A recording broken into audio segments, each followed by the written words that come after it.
The liberation of France and the fight back against the Nazi regime all started here.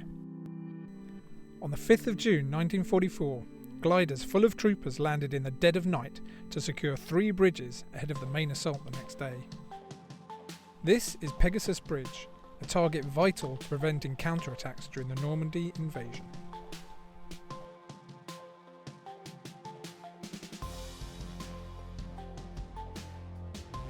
Actually, this is the real Pegasus Bridge, which is an exhibit in the museum about 100 metres away.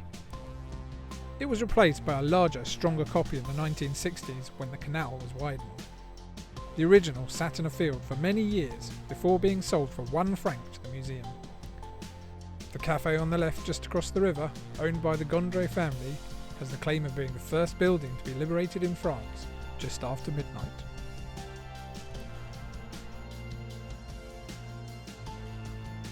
All along the Normandy coastline are the landing beaches, monuments and museums, statues and cemeteries that tell the story of the D-Day landing.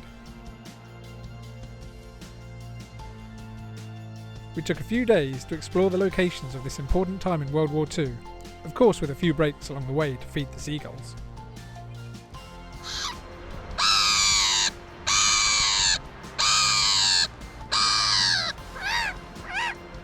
You're welcome.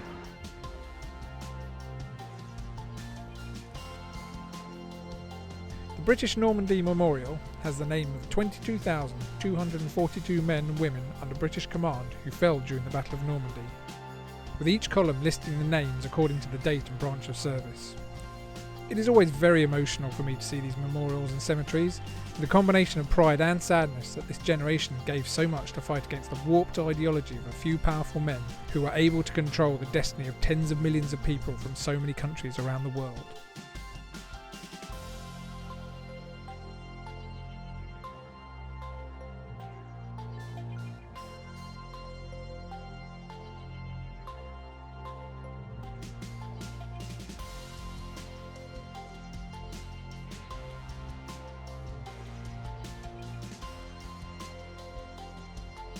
The Candian War Cemetery at Beny-sur-Mer has the graves of 2,048 Canadian volunteers who died in the early days of the Battle for France. What shocked us was reading the ages of the soldiers. So many of them were just into adulthood, yet they had no hesitation to fight in a war far removed from their home.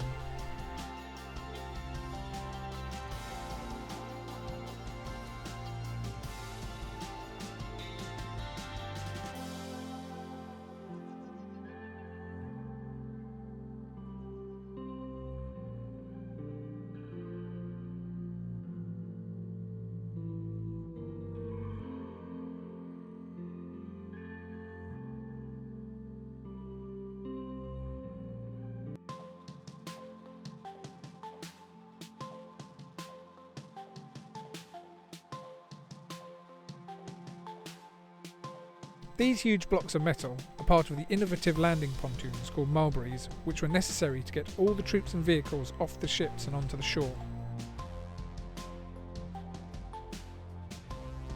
The Allies had to invent these as nothing like this existed previous to the invasion, and they were all towed from England to France and fully operational within 12 days of D-Day.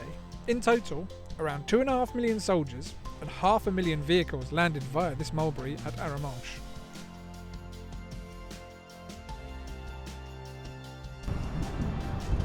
Good thing you're not here because the smell coming off these is disgusting. Some of the artificial walls also still exist out on the horizon. Then it was time for some oysters, although I found a slight flaw with the automatic machine, being that you actually needed 3 arms to use it properly.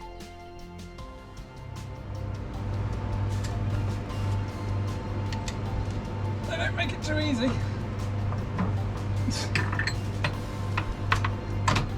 Oh no!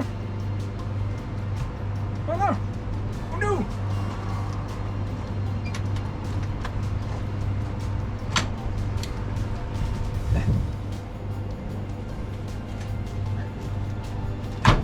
Yes, success.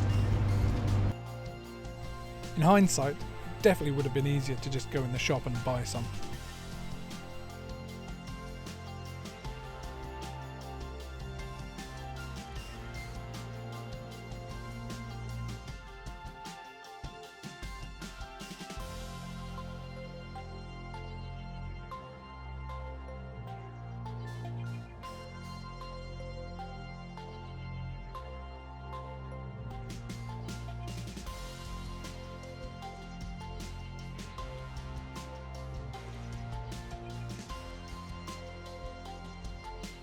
We tried to go to the American cemetery.